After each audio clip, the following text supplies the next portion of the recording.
Have you ever pondered upon the question, what if the mere touch of your skin was considered impure? Today, we delve into the dark annals of history and shed light on the issue of untouchability in India. We trace back our steps to the ancient era, where the roots of untouchability were sown. The inception of the caste system, the Varna system as it was known, was largely based on occupation and merit.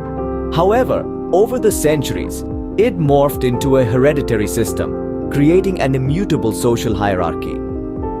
Those at the bottom, often called the Dalits or untouchables, were ostracized, discriminated against and barred from social and religious events due to their occupations, which were deemed unclean. As we step into the medieval period, the untouchability practice became more entrenched. During this time, the untouchables were not permitted to even cast their shadows on the upper castes. They were relegated to the outskirts of villages and towns, living in abject poverty and facing daily humiliations. The British colonial period saw some changes. Christian missionaries, although critics of the caste system, inadvertently reinforced it through their policies.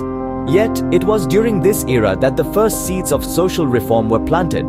The likes of Jyotirao Phule and B.R. Ambedkar emerged, who themselves were from their marginalized communities, fought against these oppressive practices. Post-independence, the Indian constitution, crafted under the watchful eyes of Ambedkar, outlawed untouchability. The constitution enshrined equality as a fundamental right and made untouchability a punishable offense.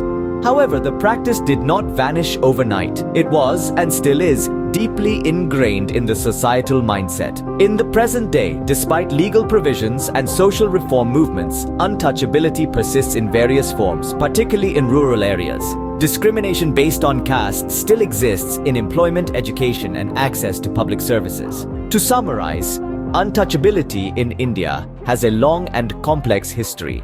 It originated from the ancient Varna system, became deeply entrenched in the medieval period, saw the beginning of reform in the colonial era, and continues to persist in various forms despite being constitutionally banned.